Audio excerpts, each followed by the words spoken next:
Start. Provision of efficient and world-class infrastructure is critical for our growth aspirations.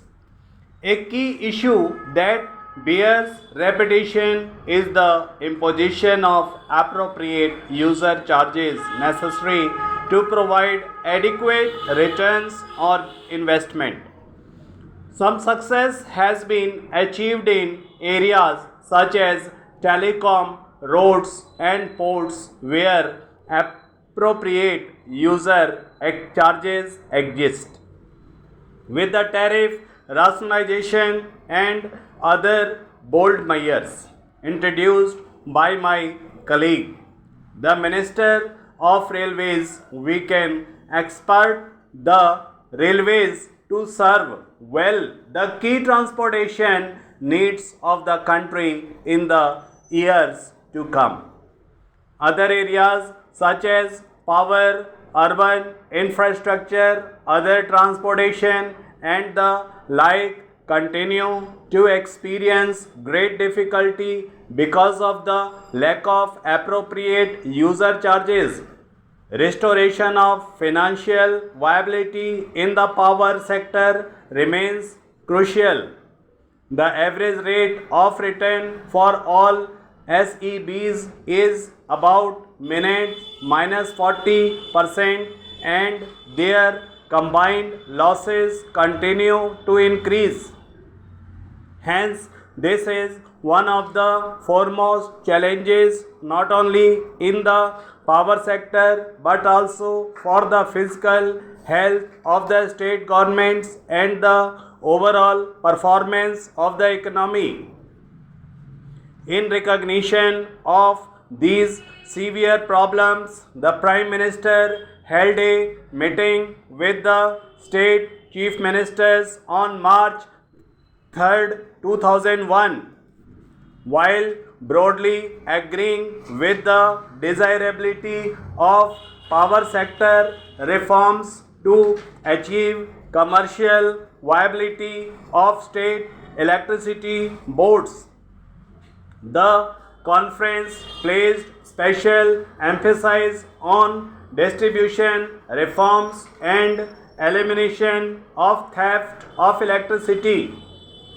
Consequently, the high-level empowered group of chief ministers and the union ministers has agreed to one-time settlement scheme in regard to SEB overdues to the central public sector utilities through securitization and issue of tax-free bonds by the respective state governments subject to the achievement of specified performance milestones and full payment of current dues in the future. I would urge upon the states to come forward and implement the scheme speedily. The Ministry of Power has already signed memoranda of understanding with 20 states and is expected to complete the exercise with the remaining states soon.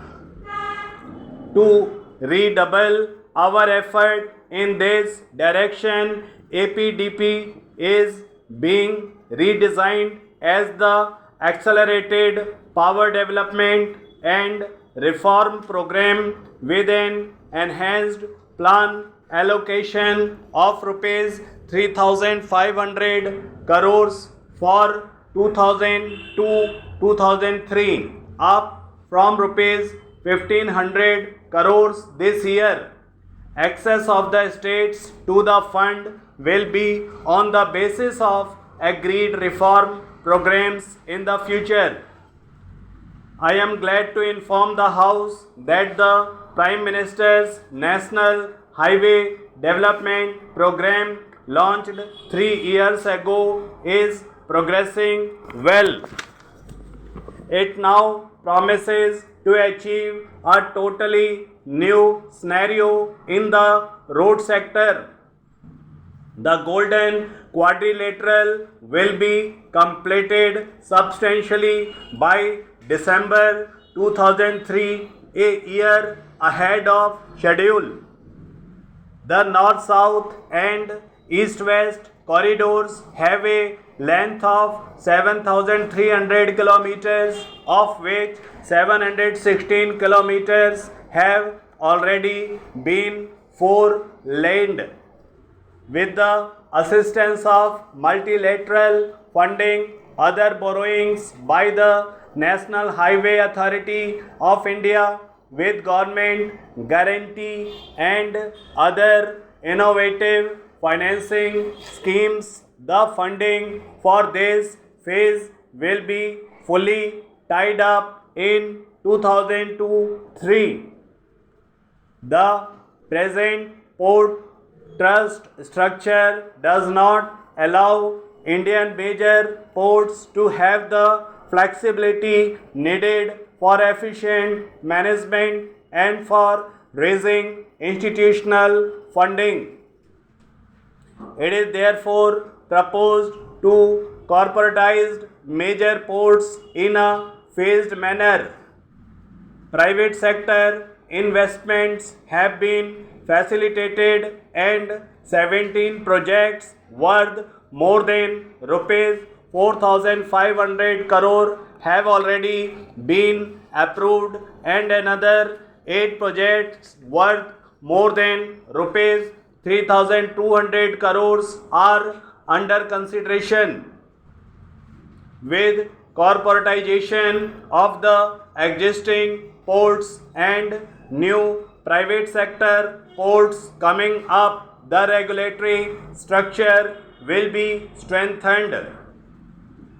The government has already announced its decision to upgrade the international airports at Delhi, Mumbai, Chennai and Kolkata to the standards of world-class airports by inducting private sector management and investment through long-term leasing systems. Modalities for inviting offers have been finalized and the leasing process will be accomplished in 2002-3. Private sector participation in greenfield airports will be encouraged through a package of concessions, availability of land and related infrastructure from the state governments, exemption from levy of inland air travel tax and foreign travel tax on departing passengers for projects located in states that charge sales tax on aviation fuel at central states tax rate, charging of advance development fee by way of additional passenger service fee at the existing airports for help in financing of the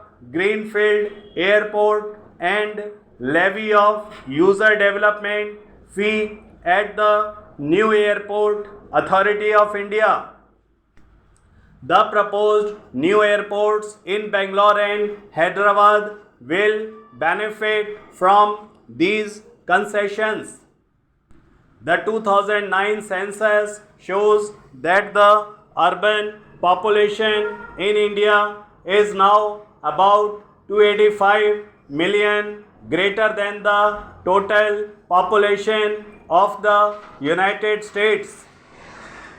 The number of cities and more than 1 million population has increased from 23 in 1991 to 35 in 2001. We are aware of the sad plight of most of our towns and cities. As such,